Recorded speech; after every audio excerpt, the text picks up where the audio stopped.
Welcome to the Quantum Healthy podcast. I'm Andeea, a licensed addiction counselor, and along with my co-host, Laura Kissmann, a quantum nutritionist, we will be inviting expert scientists, clinicians, survivors, and thrivers to distill their pearls of wisdom attained from applying quantum biology to their fields of research and everyday lives. Our goal is to bring you easy to understand principles and practices about the study of light, water, and magnetism so you can take your health into your own hands.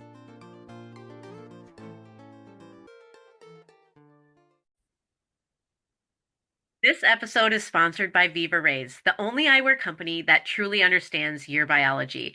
VIVARAYS are advanced blue light glasses designed with circadian biology in mind. Unlike typical blue blockers, they filter light in harmony with your body's natural rhythms, helping you sleep deeper, feel more energized, and protect your long-term health.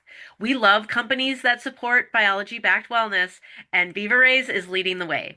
Use code QUANTUMHEALTHY at VIVARAYS.com to save 15% and support your sleep, focus, and natural energy the way nature intended. Enjoy this episode. Welcome to Quantum Healthy. Today we have a very special guest, Sally K. Norton. And I'm just coming up here. She holds a nutrition degree from Cornell University and a master's degree in public health.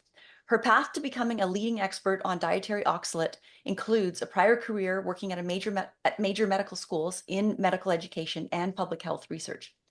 Her personal healing experience inspired years of research that led her to her book, which I'm holding for those on YouTube, called Toxic Superfoods: How Oxalate Overload is Making You Sick and How to Get Better. And it's available everywhere books are sold. And she has a latest project, the Low Oxalate Cook Book, which is now finally available because I think a lot of her clients and followers were all desperately asking for more practical advice. So welcome, Sally. Thank you. It's really fun to be with you guys. I'm looking I know we've been giggling already, haven't we? Yeah, we have. Well, hopefully we'll have some more giggles, but we're going to get into some more serious stuff here. But to start, we think like our listeners may have never heard of you or the book. I know my clients are familiar. Some of them are familiar with your book because that's been their prescription is to buy the book and get familiar when I've seen signs of oxalate toxicity. But could you tell us a little bit about your own oxalate poisoning history, how you had to learn the hard way? As you've joked, even from a Ivy League nutritionist, we just love to hear your story and how it's brought you to today. Thank you. Yeah, I've had a long time interest in nutrition and preventing chronic illness, preventing disease. Probably because I had a rough time in childhood. Before school age, I was on the couch with ear infections and strep infections, and they were spooning liquid penicillin into me, which is most unpleasant, let me tell you. And then I had a tonsillectomy, which is traumatic for me, all before kindergarten. Oh, wow. And so by kindergarten, I was already preaching the gospel of what you're supposed to eat and into eating well and love food, love my vegetables. None of my siblings cared about them, but I was right in there for the chard, the beet greens, the whatever, we played with rhubarb, but those are foods that are containing a lot of oxalate. And chances are, in retrospect, now what I know is that kids who have issues like I was having are probably suffering with oxalate toxicity already. You can get oxalate as a fetus from your mom's body. It hangs around in the amniotic fluid. It's coming from the blood. It's also can be released in breast milk. Now, I wasn't a breastfed baby, but today's babies, most moms are heavily encouraged, if they possibly can, to breastfeed. You literally can take this natural poison that's in foods we trust, that's now in your body after meals and accumulating over years, and deliver it. So anyway, in my story, I think it does go far back. And those of us, you don't have to go back though that far to really get yourself in trouble by over consuming these. So I was doing everything to the book. I was a gardener since age 9, eating fresh foods, and my parents and grandparents role modeled scratch cooking. I'm a good cook. I used to cook for the family, gardening, cooking, being all organic, being all plant-centric, being in the nutrition world. When I was in school in the mid and late 80s, vegetarianism was really strong and the professors and things were into it, and they were creating a new sub interest group in the Dietetics Association for people who wanted to do vegetarian diets. Before that, that association never thought vegetarianism was the appropriate way to deliver nutrients, which I agree with now. But we were, in my age, in the 80s, things were coming into this acceptance of plant-centric eating, which can increase your consumption of plant toxins. And this oxalic acid in the plants is the most concerning of all the plant toxins in my view, but because it's harder to have a workaround. With lectins, if you could possibly teach people, for example, how you can prepare them in a certain way. So back to my story. I became struggling with back pain and arthritis as a teenager.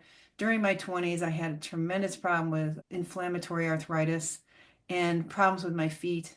I had to leave Cornell, where I was getting my nutrition degree, to have foot surgery. And I had to take the entire 4-year leave because I still wasn't getting better after the surgery. And eventually, with kind of accidentally eating less vegetables, but I thought it was the swimming and so on, I got so I could wear shoes and function, but I never could do sports and could never really go barefoot until later on, almost 50 years old, I realized a connection between arthritis and my diet of sweet potatoes and chard, thanks to the Vulva Pain Foundation. So they pointed me to the idea that there's such a thing as a connective tissue disorder, a pelvic pain disorder, and if you change the diet and you take out these high oxalate foods, you can get relief from these things. And I was like, still like really puzzling, like, really, what? That's a kidney stone problem. We know in standard nutrition and standard medicine that high oxalate foods contribute to kidney stones, and anyone with kidney disease needs to be on an oxalate aware eating. But this whole idea that it's beyond the kidneys was invisible. And it turns out it existed. In my research, I found out, wait a minute, they already knew about this in the 1840s, all the way to the 1940s, and now we pretended now we don't know about it. So the whole thing is just these weird surprises, like, why is somebody who's so healthy so sick? I mean, so many problems with fatigue, connective tissue pains, bad vision, chronic sinus infections every year until I got on this diet. Now I haven't had a single one since. And it's Oh, been wow. it's been 11 and a half years. So I, thanks to the Vulva Pain Foundation, had this later on, 3 years after, or 4 years after I learned about them, had this weird insight that my arthritis and the oxalates in my diet were connected. And when I went on this diet, all kinds of stuff disappeared, including a post-hysterectomy. I needed a hysterectomy. It turned out I had endometriosis, severe chemical sensitivities, EMF sensitivities, just all kinds of problems. And I couldn't recover. I was completely disabled on the couch. So my doctor said, well, your tests look good. You look good. Let me send you to the sleep doctor. And that whole test where they hook you up with wires on your head and your arms and your legs, you're like, am I supposed to sleep here in this strange bed with all these wires? Yeah, you are. Well, the equipment showed that even though I had no idea because I was such a zombie, my brain was waking up 29 times each hour through the whole 5.5 hours of sleep time in the 7 hours that you're in bed. It's like, oh, okay, so that sleep disorder pretty much disappeared. I tried 3 years of treating it, but once I went low oxalate, it took less than 10 days for it to go away. Oh my God. That's fabulous. Like fabulous news and hope for people. Fabulous news, and it's evidence of the neurotoxicity of the oxalates in the food we're eating.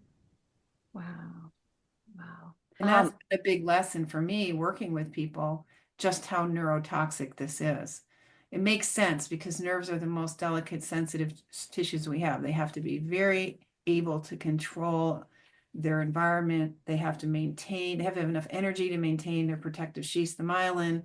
In their function, they have to handle little charged ions, this energy force, this energy field is under careful control. And they're sending a certain kind of information through the body by basically controlling little calcium ions. And all cells control little calcium ions to function. All of life is about the electromagnetics and controlling and having cycles of electromagnetics, because it's like the polarity, as we say, of a membrane is moving on and off, on and off. And in nerves, that on and off polarity is what it does for a living. And when you start interfering with that, with a calcium chelator. Oxalic acid is a grabber of calcium and it disrupts the control of calcium in the body. And so the nerves are particularly unhappy about that because that's how they function. So it's basic little simple problem of something that grabs calcium and forms calcium oxalate stones in the body is interrupting the electromagnetics of a cell and all of the life force. Wow, that's a beautiful quantum look at oxalates here. Can you just really briefly share what is an oxalate? So for the listeners who are still like, what exactly is an oxalate? Talking about anyway, what the heck? Because who's heard of the term? Like hardly anyone's heard the word oxalate. And oxalates, we say plural. It starts off, the parent compound is oxalic acid, which is a small molecule of 2 carbons and 4 oxygens on it. It has a negative charge, and then it dumps the other proton and will have double negative charge, which is why it likes calcium, because calcium is positive, double charge. Oxalic acid tends to go to a positive, negative charge, and they form this little marriage. And once you get about 8 pairs of individual little calcium oxalate molecules, they can form a crystal. So they'll what we call precipitate out and start this little seed nanocrystal, super, super invisible. I mean, 2 carbons, this is like a water molecule. I mean, we're talking so super, super tiny. But think about this little molecule that has 4 oxygens on it, which is a pretty heavy duty thing. Oxygen is that stuff that bleaches, right? It's pretty like harsh and pro-oxidative and has these negative charges. It's forming stones and crystals. Well, crystals have electromagnetic sides. You know, if you think about a diamond, there's many facets to it. So a crystal has many sides or facets to it. And one side is going to be positive, one's going to be negative, and so on. And that's also just this kind of disrupting kind of weird magnetism that destroys the membrane structures because of that electromagnetic field that the crystal itself has. So the membrane, we call it a double layered, like there's 2 leaflets, we call it, in membrane structures. There's an outer shell of fat molecules and an inner shell. Mhm. And so on the inner shell, you have different kinds of fats. And there's a certain one that belongs only there. But when there's a crystal of oxalate near the cell, it causes enough damage that the cell loses control over that structure, and those molecules do an inversion and flip to the outer leaflet. So now the kind of sentries, the immune cells and things that are looking at stuff, they'll see, ooh, that cell's damaged because that shouldn't be there. And they start preparing to take that cell away. Okay. If we were to go deeper into the cell, into the mitochondria, do you think it destroys the inner mitochondrial membrane as well? It very Probably not. much messes up mitochondria from the damage of the membranes and from the damage of the control over calcium. Because the endoplasmic reticulum and the mitochondria store and move and kind of control calcium overall in the cell cytoplasm as well, where in the cytoplasm it's doing different messaging and telling the cell how to run, what to do. So the calcium molecule inside the cell is the messenger that tells a certain village to go start making applesauce. And, you know, like the kingdom, maybe something to the mitochondria and the some wisdom in the cell, there's a higher power telling the cell, okay, time to, he detect sugar. We need some more of this. We should pull sugar in. We should pull these nutrients in. Like there's something to do right here. Oh, this is like, there's always some new project to do. And the one who tells each part of the cell, each part of the membrane to do what they should do is calcium. So calcium is sent out by the wisdom of the endoplasmic reticulum and the mitochondria to tell us, oh, time to make more insulin, time to pull in some glucose. You need this, you should do this. We got to produce this. We got to start reproducing ourselves. We're injured. Hey, wait, immune cells are coming. Like there's a lot of activity. And the one who's helping everybody know what to do when is this little tiny ion of calcium. And both the mitochondria and other suborganelles have to have some control, and it can mess it up completely to have oxalic acid rolling around in your cells.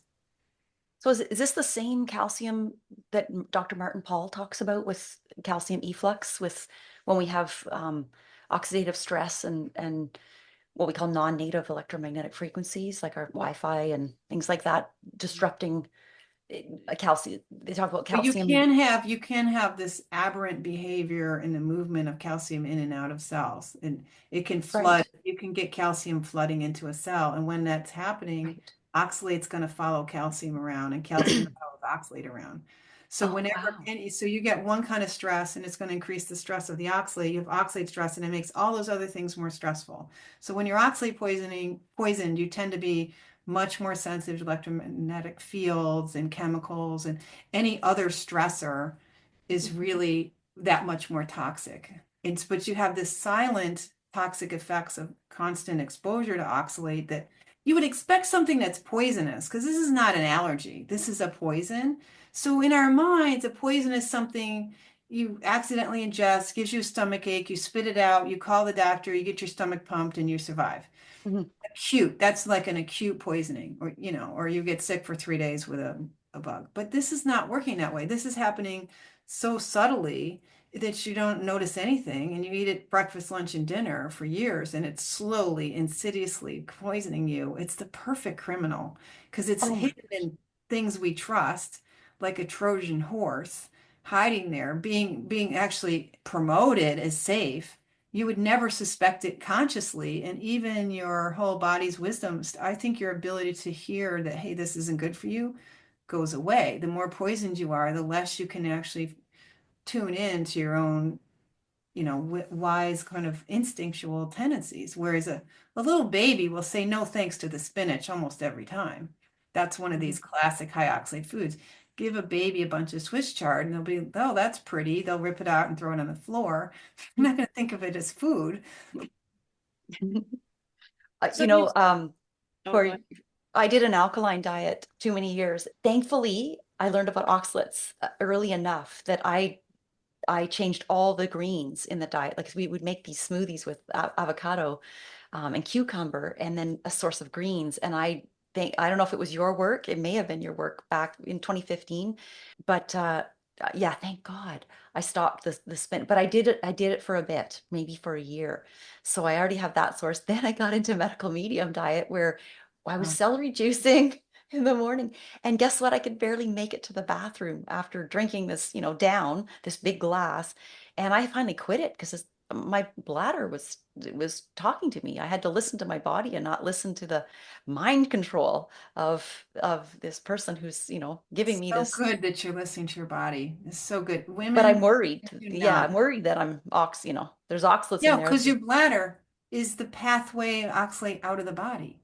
Because it has to, the way to Right. get it out of your bloodstream is your kidneys. Your kidneys get rid of the oxalate for the most part. And so your bladder is one of the last stops as this stuff has been concentrated in your urine.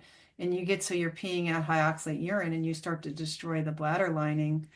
Um, and then some people will get severe bladder pain because the nerves are starting to get exposed from this damage to the lining of the bladder. And I was there. Gosh. Thankfully, I'm not now.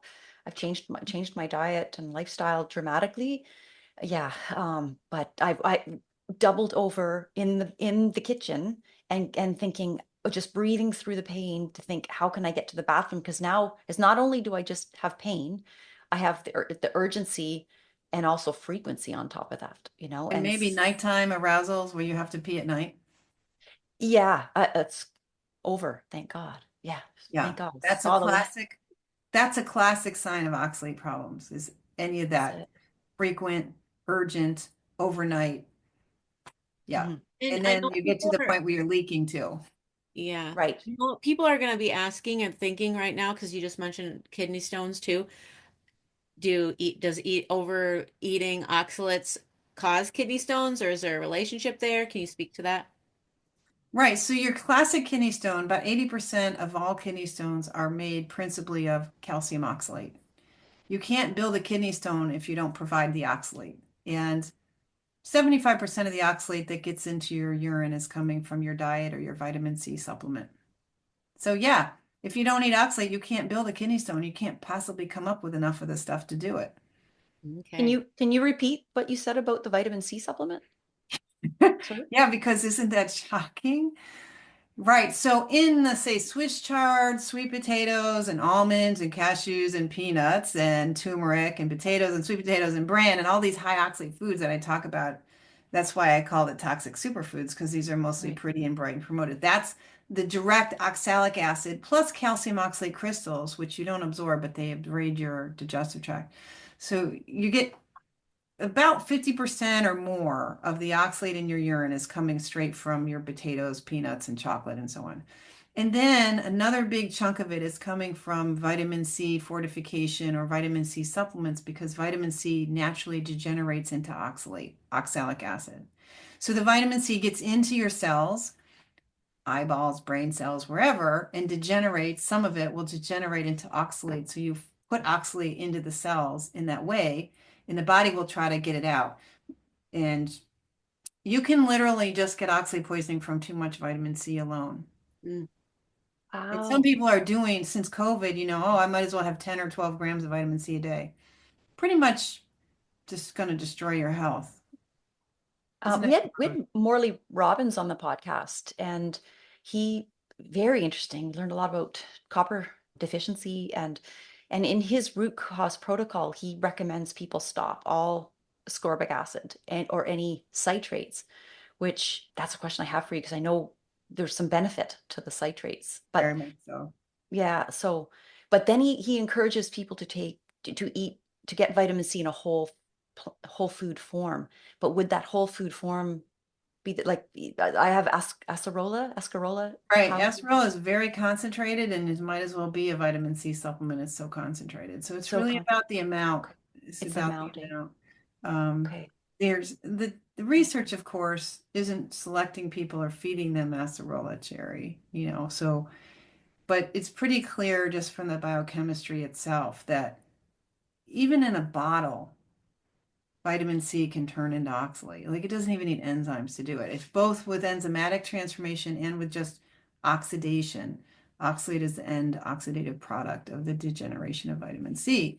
And when you've got too much in your body and your cells can't use it and keep it, the cells will try to keep recycling vitamin C to some degree. If you got extra vitamin C around that you don't need, it has nothing to do but to degenerate into oxalate. And I think it varies from person to person how well you dispense of the vitamin C you don't need or don't. So some people get more sick on this C than others because it's hanging around in a more toxic way in some people than others. So I think it's hard to say like who's going to get worse on vitamin C and how much. But generally, if you're taking more than about 250 a day, you are basically taking oxalate when you, Oh. Oh, yeah. well, that's not a supplement we want. You don't need it. If you're going to eat some fresh food, you're going to get some vitamin C, things like red pepper and things like Mhm. that. You're going to get some Lemons, lettuce, limes, limes. Yeah. right? Okay, speaking of the food piece, you just like listed off a bunch of foods that are oxalate heavy. Some of the oxalate heavy foods are addictive. Peanut Yeah. butter is very addictive, dark chocolate is very addictive. Can you speak to addiction and oxalates? Yes. Well, starting from which oxalate foods people have trouble letting go of that are clearly having addictive hooks. Tea, chocolate, potatoes, and peanuts. Those are the ones that really shine bright. It's like, really, can I just have really? And they'll go back to their potato or their, usually it's just one per person, which one of those. And because of this neurotoxicity, that neurotoxicity makes you really vulnerable to addiction, big time.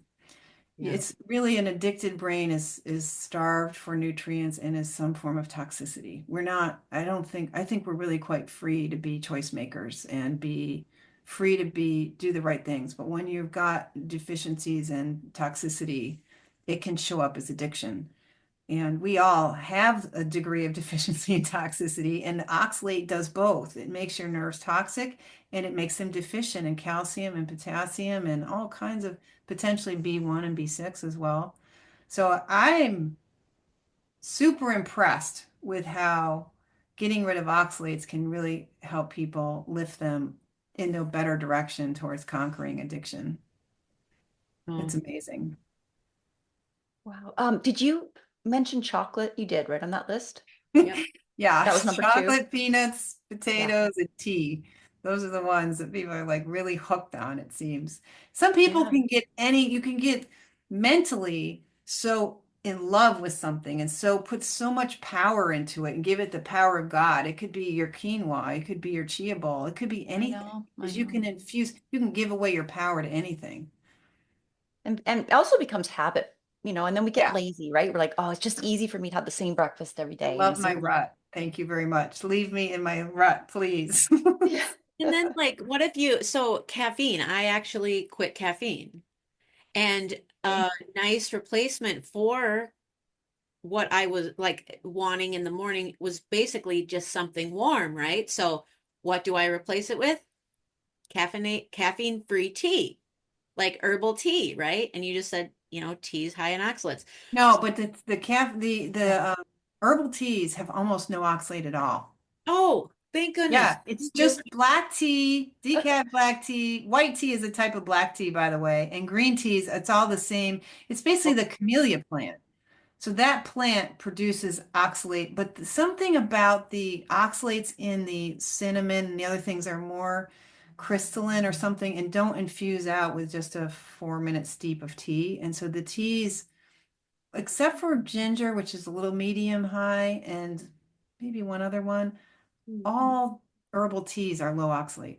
Oh, that's great news.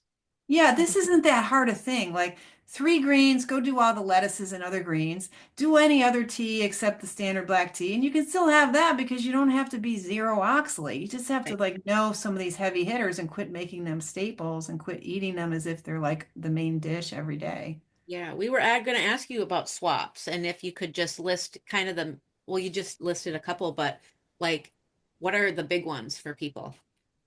Right. So I think the biggest ones are the nuts and the spinach. So Okay. 3 greens that we tend to eat that are high are chard, beet greens, and spinach. And they're popular because we've been told for the last 30 years that you need your dark leafy greens, and they're the darkest. Well, skip that silly idea because that is actually not sciencey. It's a fad thing. So all the other greens are low. Cabbage, arugula, lettuces of all kind, you name it, they're pretty much all low. So Mm. that's easy. Easy swap. Just 3 out, everybody in. And with the nuts, pretty much the whole nuts thing is not so good. Uh, Oh, you want to get rid of the cashews and almonds and peanuts for sure. You really, there's a lot of toxins in these nuts and seeds because, hey, they weren't supposed to be eaten. This is a baby tree waiting to happen. Mama tree did not make that edible. She didn't want you to think it's a tasty snack. These are her babies. So, you know, there's a lot going on there. We're like, no, I don't think so. But we think we can eat anything. We have a lot of hubris. And we're okay acting like squirrels, but we're really not. In the whole eco niche, it's really not our thing. We're not squirrels. I know it's hard to believe. But so switching out of the nut and seed thing, there's not a lot of nutty and seed replacements except for pumpkin seeds and sunflower seeds. And if you sprout them, you can turn them into butters. The pumpkin seed butter works really well, kind of like sesame seed butter. You can make those kind of Middle Eastern dishes with it. okay. You're going to get a green color to it because pumpkin seeds are always green. So they have a little good Halloween kind of gory color, but that's your main substitute. I think if you're really into nuts and seeds, you're going to have to start getting into cheese and salami and egg, hard boiled egg. Find like a whole different food category and move into Mhm. things that actually can nourish you. Yeah. Are there some nuts that are less? Like, can people have a few pecans Yes, or walnuts? Okay. pecans, macadamia nuts. So, and even Okay. pistachios, if you're using them as sort of garnishes and additions and not like Okay. the main dish all the time, just keep in mind, from a health standpoint, nuts can be a little hard on digestion. They tend to be moldy, especially pistachios are probably the moldiest of the nuts. Oh, Uh, Right. so again, they're nice treat foods. They add a lot of crunch and interesting flavor, and it's fine to have them in around your life, but not to turn them into like bread and butter type foods that you're counting on. Which a lot of vegans tend to do. Like, and for me, when I was alkaline, I was making cashew, yeah, cashew cream sauces, for fettuccine Alfredo, and yeah, Yes, the and I was classic doing veggie club.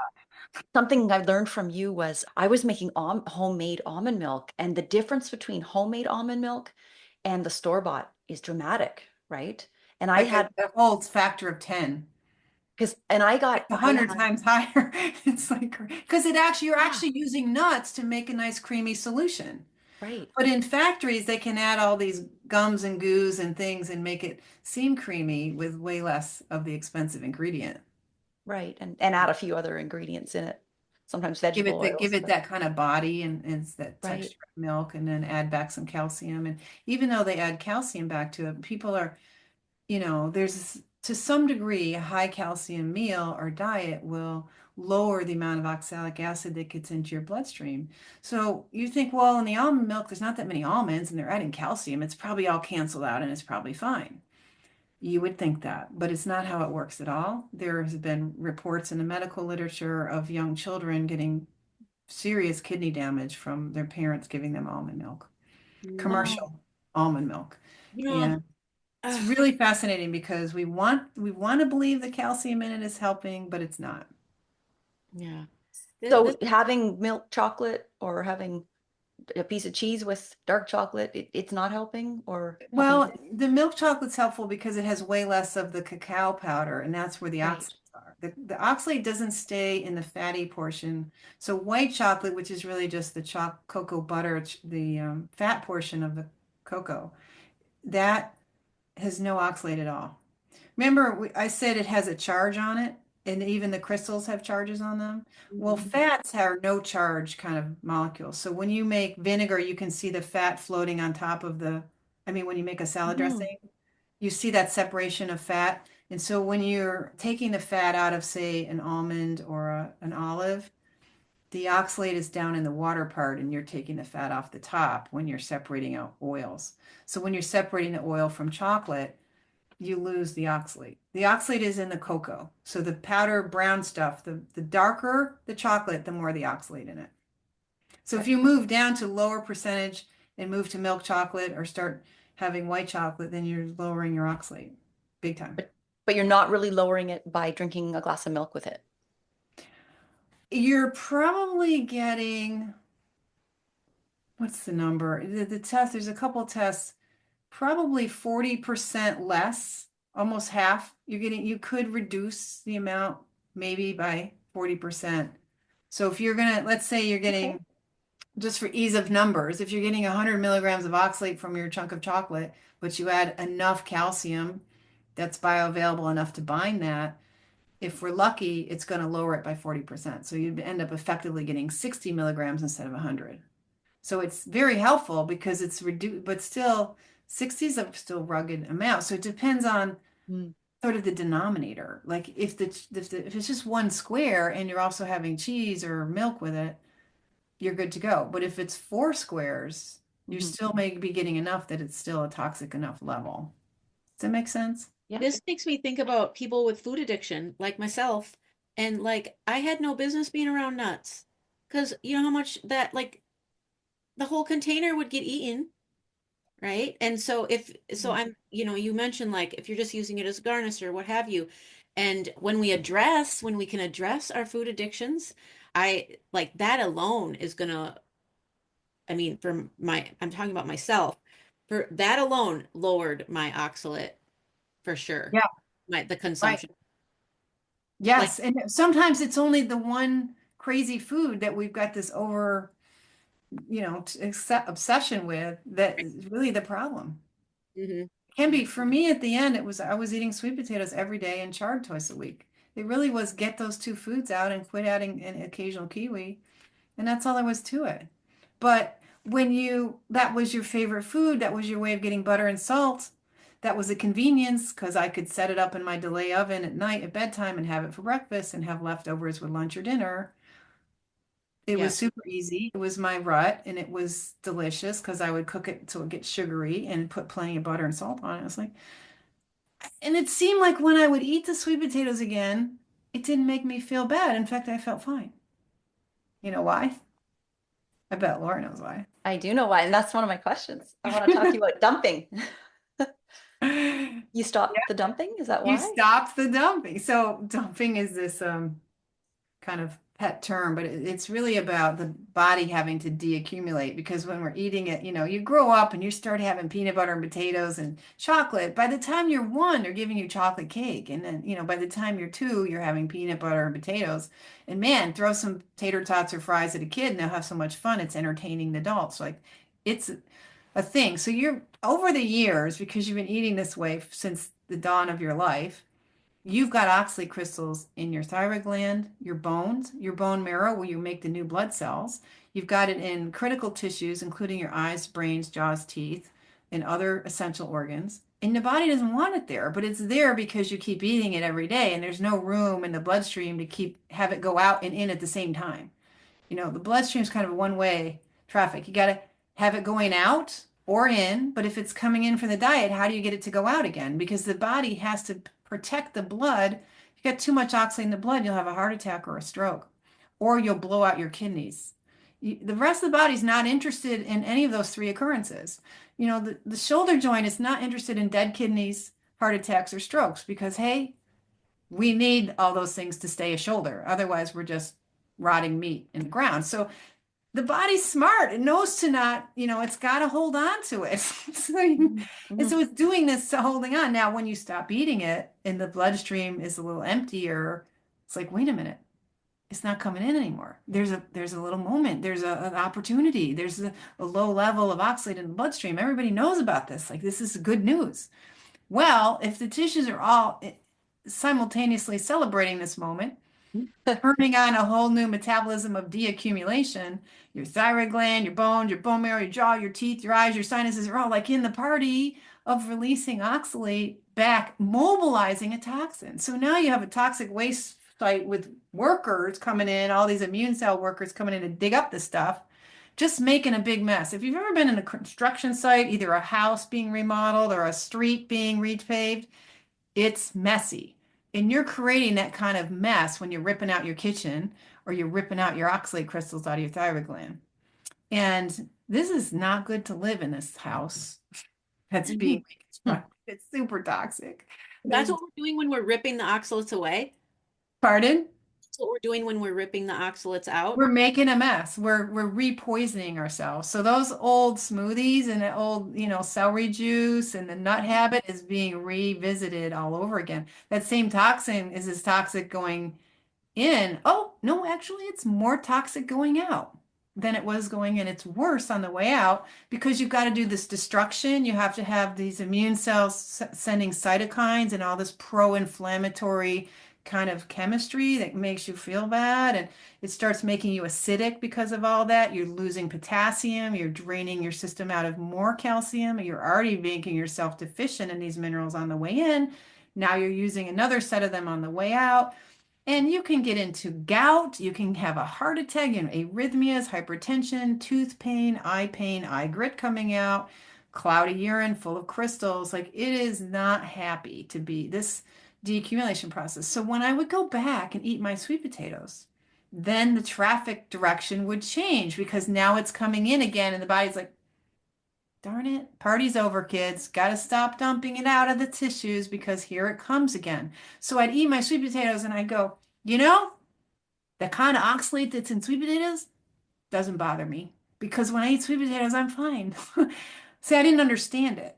Right. I didn't understand that by going back to that toxin, but at a lesser dose, because now I'm a little bit like, I know sweet potatoes aren't great, but I'm going to have them here and there and have a lightly smaller portion. That's actually smart because we can stop that excessive, construction fun, sun, this whole toxicity of the deaccumulation. You can take a break from it. So it gets real confusing because you think, well, I did that low oxalate thing for 3 months and I'm fine now, so I can eat whatever I want. You start eating this stuff and you don't feel worse until you keep eating it for another 6 months and you're like, hey, I'm back to where I was. What happened? I thought I was done with that oxalate thing. That's not how poisoning works. You don't go back to the poison that makes you sick because you feel a little better, but you do a little bit in a constructive way to kind of manage this recovery process, which is a long recovery process. It took you 30, 40, 50, 60 years to get here. You're not going to deaccumulate all this safely, quickly. The safest way is the slow way, and that slow way may be years, decades. So you're saying don't do it cold turkey or you're going to have a huge construction site. Potentially, you can make yourself like a big mess. You Which could. which could be in the form of someone going on a carnivore diet, right? It can be. And so some percentage, we don't know because no one would dare do that research out here if we're promoting carnivore. So Mhm. you're like the odd man out if everyone else looks good online in carnivore, except you're sick. What's wrong with you? But there's a Right. fair amount of them who come running to me pretty unhappy that the person who told them, the person they paid to go to their program, to go cold turkey and just do it and get through that initial adjustment Mhm. phase and don't worry how sick you are. No, they got really sick on it. So some do. I've been interviewed by carnivores who are just starting to do this deaccumulation after 3 years, and another one who is just doing the deaccumulation after 6 years. And another Wow. one showed up recently. I think he's just been about 8 years and he's starting to see it in himself.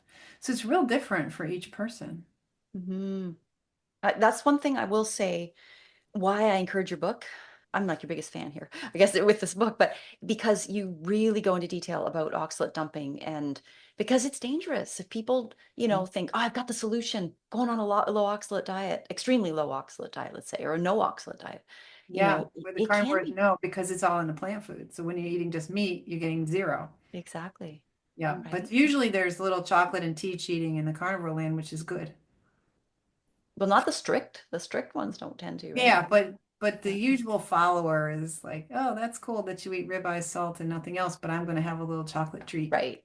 because it's Friday, it's my birthday, it's my dog's birthday, It's it's Everyone else. Thursday night.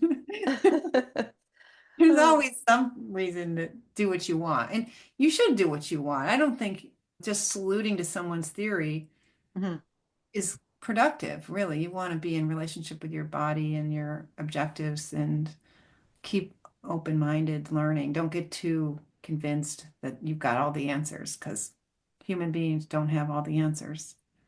Yeah. That actually is a question we talked about, Andy and I, just before you came on. We wanted to ask you was, if people eat things in the right season, that's something that we really try to promote in the quantum biology space is to eat, what's at your latitude, for example, and your season and what's local. And so I just wonder, we were wondering, if you were to eat some oxalates in August when, I don't know, let's say the Swiss chard is grown in your garden, might you do better then? Do you know anybody researching that than if you ate it in Well, January I in think Canada? the bigger picture is that because we don't eat seasonally anymore, and you can get Mhm. raspberries and well, and some of this isn't even a seasonal question because the chocolate bar was invented 150 years ago. Mhm. Nobody ate chocolate. Mhm. And peanuts as human food was invented 100 and 200 years ago. It was invented Mhm. after the Civil War in the US.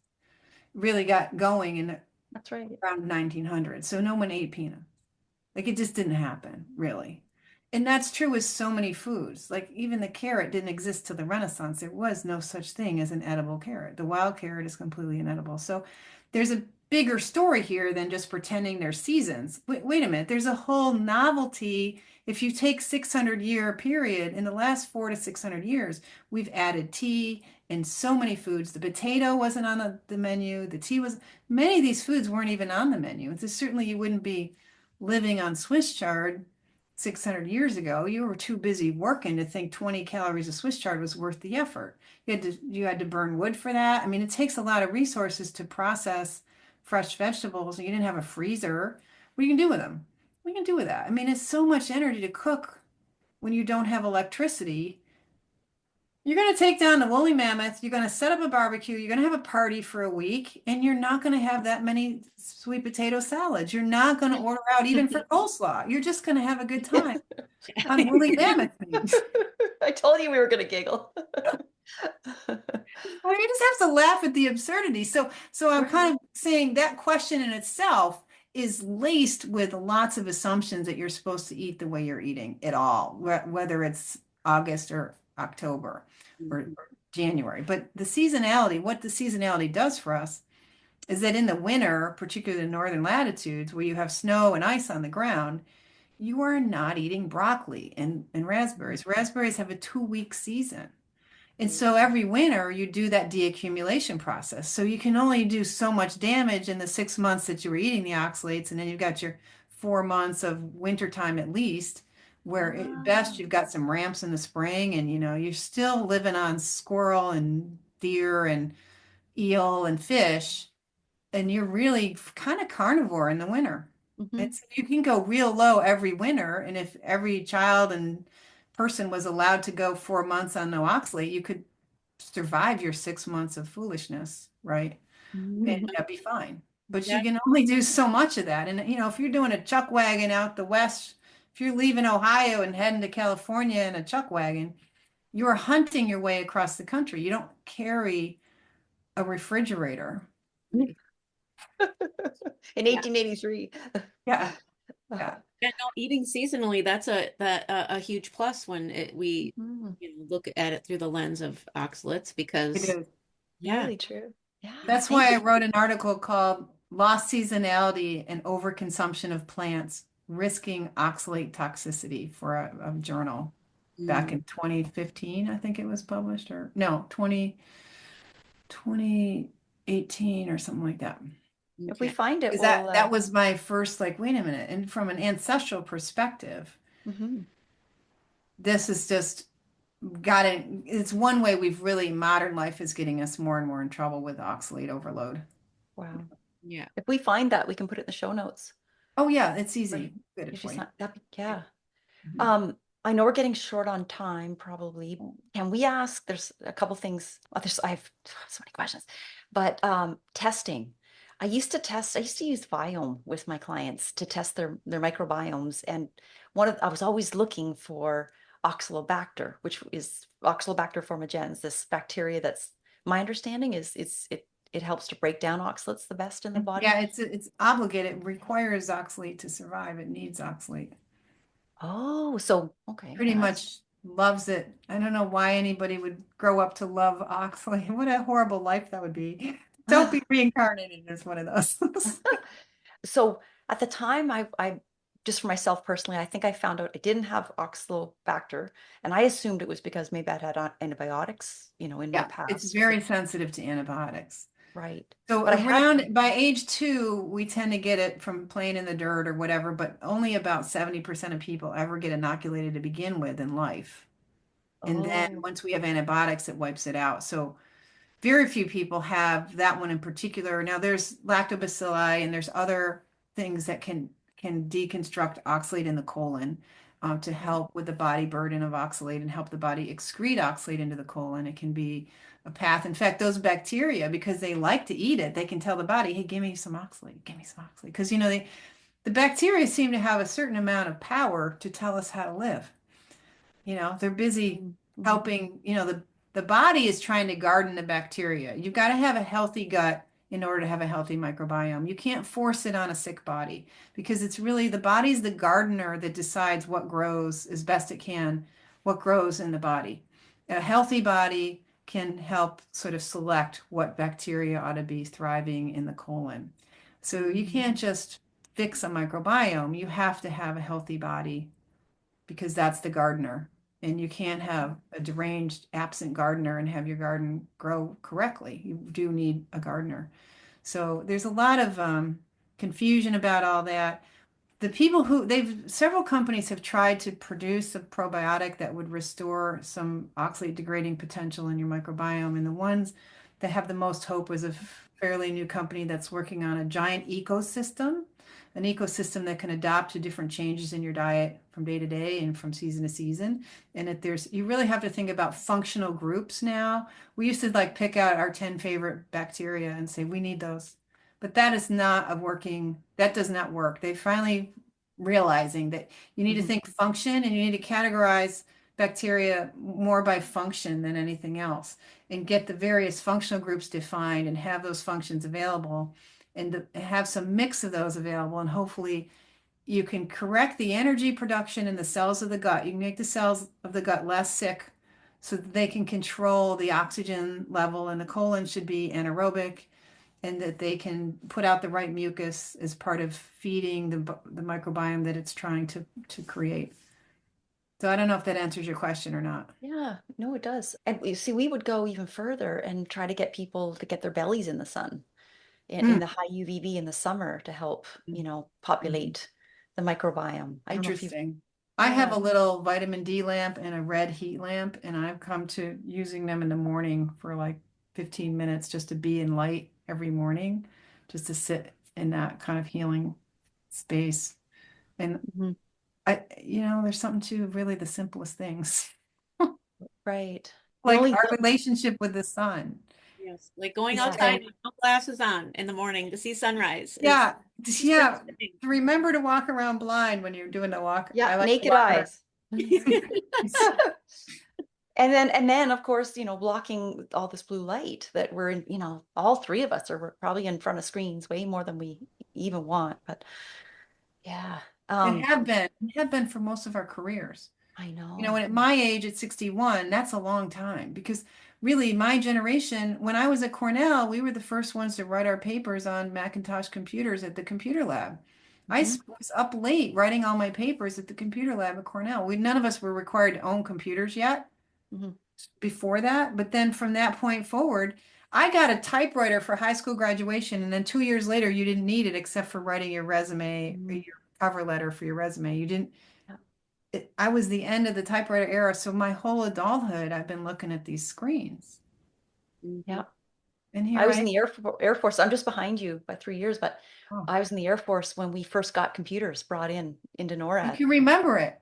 Yeah. Oh, it changed. It's changed everything. Anyway, we won't go there because nothing But to it talk. is part of But like, okay, so we the elders, yeah. so to speak, we're this sort of end of the baby boom generation, Mhm. and we've been looking at the wrong light our whole adulthood. I Yeah. So, know. if we could admit to how that's not working for us, once in a while someone coming up behind us might actually listen, Hmm. maybe. No, it's true. I injured my leg last year and was no non-weight bearing for 3 months, and I moved my 3 months. laptop. It was rough, believe me, it was really rough. But thank God it was September. It was at mid-August. And I moved outside and I was from sunrise to sunset outside. And Oh, actually I was happy, like despite the injury, I was, joyful and energetic and feeling really good and super suntanned. But I did all my work outside. But yeah, it took that, to actually do that little experiment. how do Very, I live like that? Would you please tell me? and my gut Listen healed. to this podcast and learn. Yes, yes, there's so much wisdom in this podcast, for sure. That's Oh, great. It's really great because it's just missing, isn't it, in our awareness?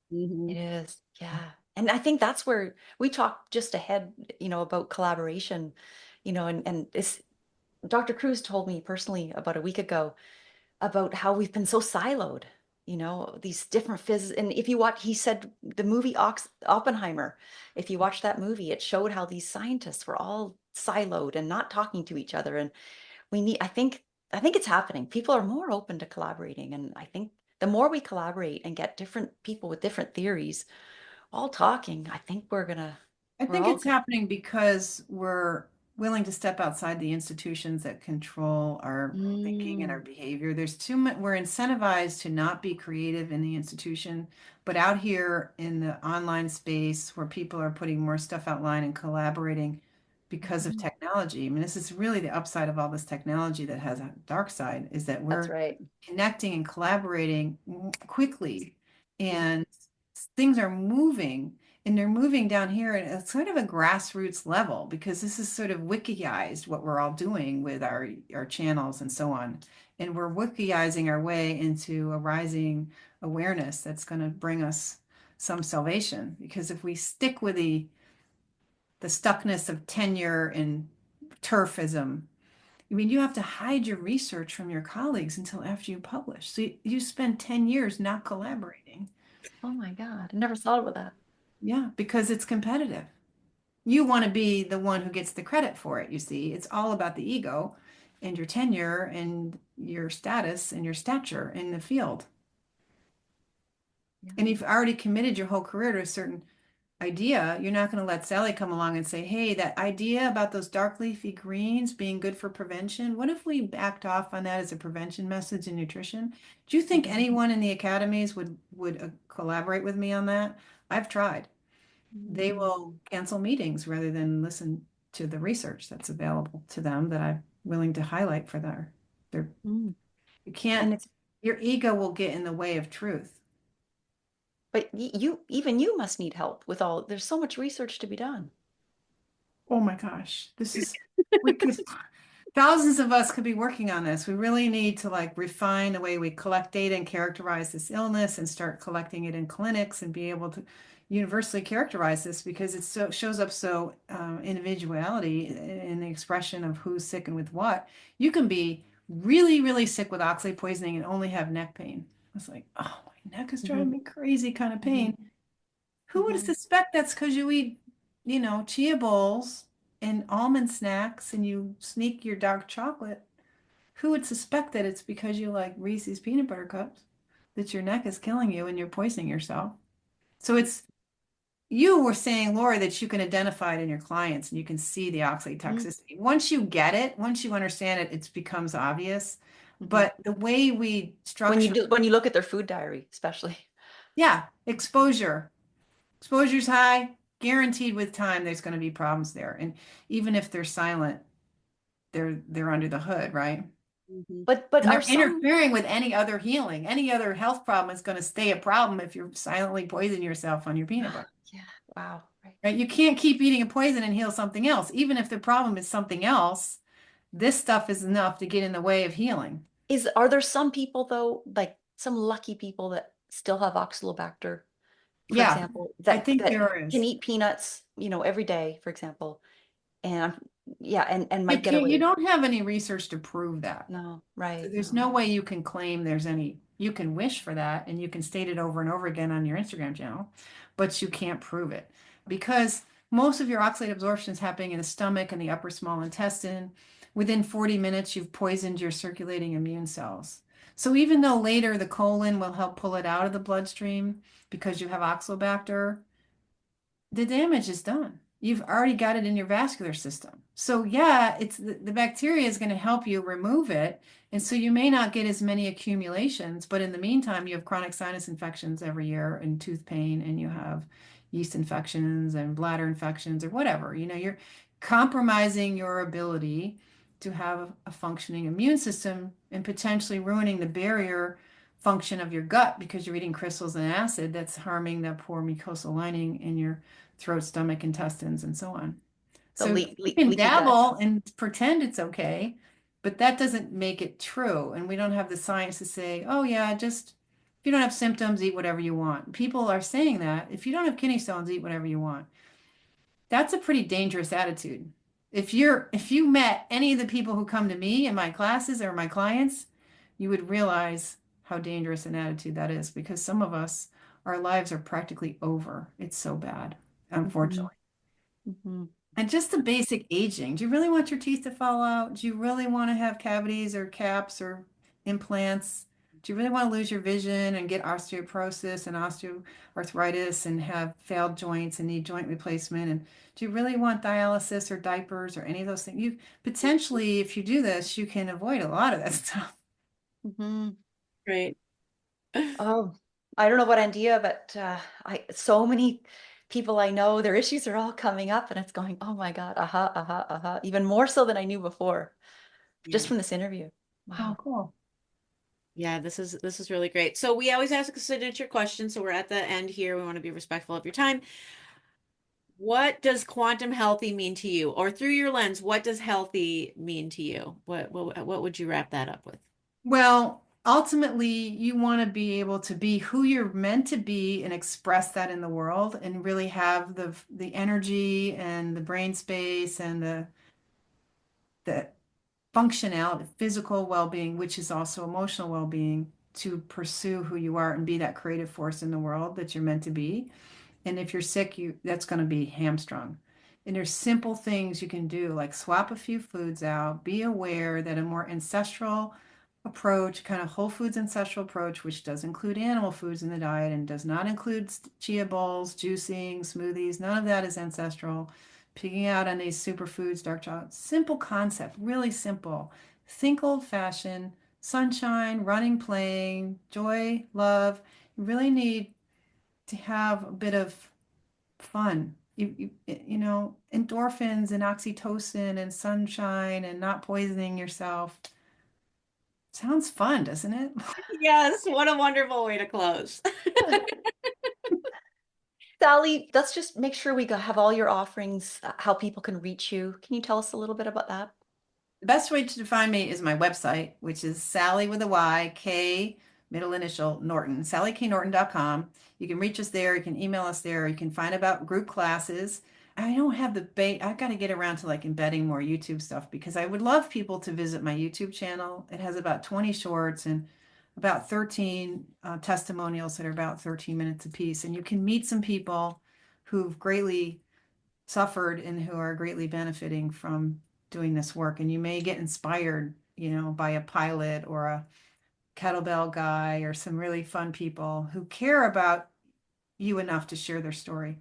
And then, of course, I'm on Instagram when I can be. And, that's the best way. Just come to my website. And definitely, one thing I want everybody to know is if you're out looking for stuff by Sally, the world of book selling only sells this book, and all the other things you will see on places like Amazon are scammy knockoff stuff.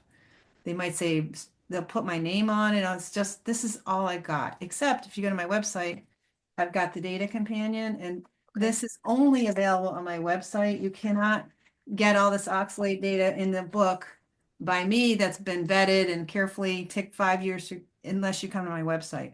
So you'll find knockoff stuff out there, but you've got any mainstream book outlet will sell you this in any of 5 or 6 languages in paperback. And in English, you have also audiobook. And you can, of course, you can get an ebook and all those. So it's available in Chinese, Vietnamese, Polish, French, German, and something else. But the data Spanish. companion is not your cookbook. You have a cookbook as Well, well. on my website, I've had this PDF cookbook since 2020, and I'm converting it so it's like this with the spiral bound and print on demand. And it hasn't been uploaded yet. It's probably still not going to be available till the end of April of 2020. Okay. So Okay. that we've had a lot of delays and lots of things, and that's another delayed thing. But that cookbook is very popular. It'll teach you how to use rutabaga and cabbage and turnips and turnip greens and stuff you're not used to. And if you haven't cooked an egg in a long time, I've got all the expert tips on how to cook eggs separate. So in the cookbook, there's almost no dairy, there's no gluten, there's no soy, and the eggs are corralled to their own chapter. So it's for people who are super sensitive and need to be careful about the common allergens, soy, gluten, dairy, eggs, so it's designed for people who've blown out their health and their gut like me. Okay. Oh, wonderful. Those are great resources. Thank you. Thank you both. It's been you. so fun to be with you and chat with you. I'm looking forward to another party sometime with you guys. Sounds good. Well, thank you, Sally, for your disabling health journey and coming out the other side. And thank you for all the tireless education that you do, your books, your videos, your insights into all, these anti-nutrients, and actually today for highlighting that oxalates are the top one in your perspective, and all the safety stuff, with the dumping that you've provided for the world. Thanks for connecting the dots with the Vulvar Pain Foundation. I learned about that in 2015, and Oh, so many women have suffered. I had pelvic issues, no idea. pelvic floor, autoimmune conditions, dropping pelvic floors, pain and problems, sexual dysfunction, endometriosis. Yeah, oxalates are a big piece of that unhappiness, and it can really be disabling. So thank you, VP Foundation. If we didn't have Joanne Yant doing the VP Foundation, I would not be here because I would never have figured this out. Mm-hmm. And it's like just a little thread of information can be such a salvation. And I just am so touched that I was finally able to be rescued and that my effort to pass that forward is working out really well because we've now the word oxalate is becoming a thing and I'm getting to meet people like you and we're continuing to pass it forward. So grateful. You were a run or you were so disabled with your feet, is my understanding that, and now you can do things like run I at can run 61. barefoot. I can run I without know. shoes. I couldn't even do the dishes without shoes. The day I Well, got married, I could stand to shower, I could stand for the ceremony, and I had to sit on a stool because I was in sneakers with orthotics inside them at my wedding. I was you with disabling, yeah, plantar fasciitis for 35 years. And I had a chiro tell me, you're the worst case we have ever heard of. And that was me. I had to sit all the time, could never wear heels. If I did, I'd bring heels to the Yes, function, wear them for about, just 20 for minutes. pictures at the beginning. And then I'd have my, my Birkenstocks or whatever it was. And I was even told I had to wear these kind of things in the shower. So yeah, my heart goes out to you You're because I saying that know in past tense because now you're better. I'm better. Oh yeah, so much better. But it's been a number of things that I've done. But yeah, I've been on a low oxalate diet since. Well, no, I can't say that because I did You the did the celery medical juice. medium thing. You've been in Oh and yeah, out of it. yeah. But all my recipes that I gave to my clients over the years, I've always given this low oxalate, alternative. Yeah. So What a so great. and just Sometimes our one. suffering is necessary so we don't pass on our I mistakes. know. Mhm. It's true. I'm hopeful people are going to listen to today and have some light bulbs go off that certainly when, for the neurotoxic part today with the bladder. Thank you so much. Yeah, you're going to help a You lot of see, I people mean, with it's so nice that you're sharing your story because it makes so other people feel like they're not alone, that. because there's a lot of people in your situation with foot pain that can't be explained and bladder problems and pelvic problems and grumpy moods. I mean, neurotoxicity means anxiety, lack of motivation, um, flat affect where you just don't care. I mean, you're like a teenager and your brain, you can get so bad that you've got panic attacks and depression. This is neurotoxicity, and people are now on opioid drugs and antidepressants, and they're at their wits' end for how to live like a normal human and have some joy again. And Mhm. oxalate can cause those kind of problems. They're never getting to the root cause. They're just Yeah. band-aids, solutions, Mhm. right? Yeah. Coping. Well, thank you so much for everything and all the help. Thank Sending you. all the love your Thanks for way. your interest. It's really lovely to meet you, ladies. And I'm grateful that you got an audience that might pick up on this. Thank you. Oh, absolutely, they will. And thank you so much, everybody, for listening. We'll see you next time. Thank you for sticking around to the end of this podcast. We want to thank our sponsor, VIVARAYS, who allows for us to get this information to you. They offer top of the line blue blocking glasses, which, as we know, are critical for our health these days for blocking artificial light at night. Over 90% of our time is spent indoors under artificial lights, and this puts us all prone to circadian rhythm disruption. You can use the code QUANTUMHEALTHY for a discount. Link is in the show notes. Thank you so much for listening to the Quantum Healthy podcast.